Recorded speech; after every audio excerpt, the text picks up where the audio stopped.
kembali dengan Ibu Dwi Astuti. Kita memasuki bab 2 ya. Mohon maaf kemarin Ibu belum sempat menjelaskan. Hari ini Ibu jelaskan tentang mobilitas sosial. Mobil kemarin kalian sudah ringkas pengertian dari mobilitas sosial. Mobil itu kan artinya mobil. Mobil ini artinya bergerak. Ya. Bergerak sosial, hubungan manusia dengan manusia. Mobilitas sosial yaitu pergerakan kelompok pergerakan sosial anggota masyarakat, atau kalau di buku sini mudah dipindahkan, banyak bergerak ke tempat lain, mengandung makna seseorang atau sekelompok warga dalam kelompok sosial. Mobilitas artinya perpindahan, ya. Perpindahan posisi seseorang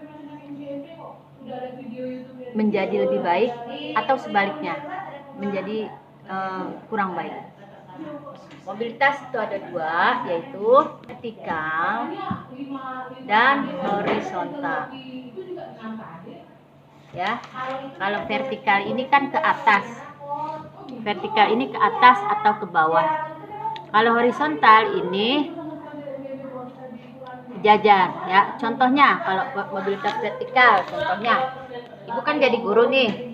Ya, Ibu jadi guru. 2 tahun kemudian Ibu diangkat jadi kepala sekolah. Berarti status sosial Ibu meningkat menjadi lebih baik. Nah, itu berarti dari bawah ke atas, ya. Nah, kalau yang horizontal, contohnya bagaimana? Kalau horizontal itu biasa. Misalnya, Ibu kan ngajar IPS nih di sekolah 157.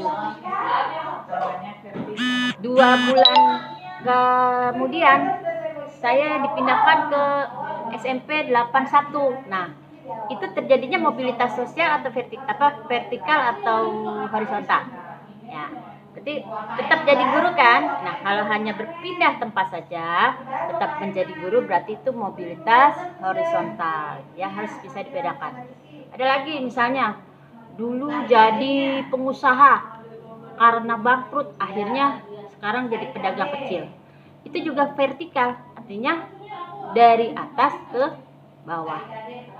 Oke? Ya. Itu pengertian mobilitas sosial dan contohnya. Ya, bentuk-bentuknya. Kalau ke atas disebut social climbing, kalian kemarin sudah diringkas ya. Social climbing, kalau ke bawah ke bawah social scanning. Kemudian mobilitas horizontal, iya, mobilitas horizontal. Oke, berbicara mengenai faktor-faktor pendorong dari mobilitas sosial. Kalian tahu ya, Indonesia ini terdiri dari bermacam-macam suku bangsa yang menyebar di seluruh Nusantara, dari Sabang sampai Merauke, ya. Nah, itu terdiri dari suku bangsa, bahasa yang berbeda, dan kemajemukannya dari bahasa bangsa sampai adat istiadat, budaya, bahkan agama bermacam-macam, ya. Dan disitulah terjadi perpindahan sosial, ya, status sosial. Ada yang kalau zaman dulu itu di dalam agama Hindu itu ada kasta. Kasta ini kelas-kelas di masyarakat. Kasta Brahmana, kasta kesatria, ini Brahmana kelompok para guru-guru spiritual orang Hindu. Ini kastanya menempati kedudukan yang tertinggi. Kasta kesatria ini bangsawan, ya, darah biru kalau orang dulu bilangnya. Kasta Waisa ini para pedagang dan pengusaha-pengusaha kecil juga termasuk di sini. Kalau kasta Sudra ini kasta yang paling rendah, yaitu kelompok orang miskin, orang yang tidak punya rumah dan sebagainya. Tapi kalau sekarang ada nggak kasta seperti itu? Ya, kalau dalam ilmu IPS itu kita mengenal lapisan-lapisan masyarakat. Ada lapisan yang paling atas, lapisan paling atas, ini atas, ya. Ini kelompok menengah, dan ini lapisan yang paling bawah, under. Yang atas ini jelas isinya orang-orang kaya, orang-orang berduit, punya kedudukan, punya jabatan dan sebagainya. Kalau yang menengah yang biasa-biasa saja. Nah, yang bawah ini yang mereka hidupnya serba pas-pasan dan serba kekurangan, tapi masih bisa. Ada yang ke bawah juga macam-macam, ada yang ke bawah tapi masih bisa memenuhi kebutuhan hidupnya, ada yang benar-benar buat makan aja susah. Nah, ini kenyataan atau fenomena yang ada di kehidupan kita sekarang. Walaupun dalam agama itu manusia kedudukannya sama, tapi kenyataannya tetap ada lapisan atas, lapisan ini tetap masih terasa hingga sekarang, ya. Karena itu adalah di sini yang menjadikan faktor pendorong dan faktor penghambat. Ya, yang mendorong apa? Itu faktor individu. Individunya bagaimana? Individunya ada semangat untuk lebih maju, harus berusaha, ya, belajar. Kalau kalian itu harus belajar supaya bisa meningkatkan derajat dan harkat martabat orang tua juga, ya, kalau pintar. Kemudian faktor sosial, di lingkungannya seperti apa, gitu. Kalau orang tua kamu orang kaya, ya kamu ke bawah-bawah, jadi kesannya kamu termasuk kelompok yang berada. Ini yang mendorong terjadinya lapisan sosial. Faktor ekonomi, kegiatan ekonomi kehidupan perekonomiannya seperti apa, ini juga mempengaruhi. Banyak uang bisa sekolah lebih tinggi, uang pas-pasan juga bisa sekolah asal ada usaha, ya. Kemudian faktor politik, keadaan politik, ya, banyak sekali sekarang yang ingin jadi caleg.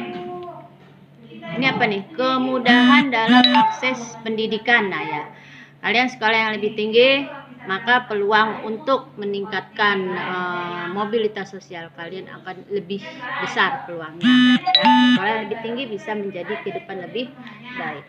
Nah, itu yang menjadi faktor pendorong. Tapi juga ada faktor penghambat, ya. Faktor penghambatnya apa? Pertama, kemiskinan, ya. Uangnya pas-pasan.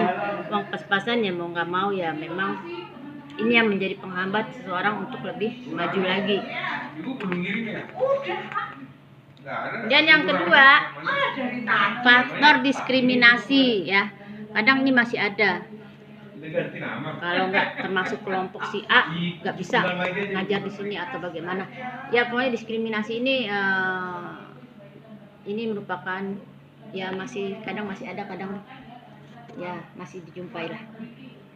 Nah, saluran mobilitas sosial. Salurannya itu apa? Saluran itu adalah jalan-jalan bagaimana kita bisa menggeser kedudukan kita saat ini. Lewat mana aja sih? Yang jelas harus pendidikan, ini saluran, ya. Kalian sekolah pendidikan lebih tinggi, maka bisa tercapai.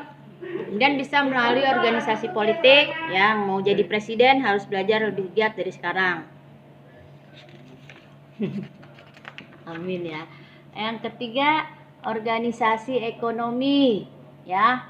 Ikut dalam kegiatan, misalnya kalian jadi pedagang, pengusaha, ikut dalam kelompok pengusaha Indonesia, boleh itu bisa meningkatkan mobilitas. Kemudian organisasi profesi, kalau ibu guru, maka ibu ikut organisasinya PGRI, Persatuan Guru Republik Indonesia. Itu contoh, ya.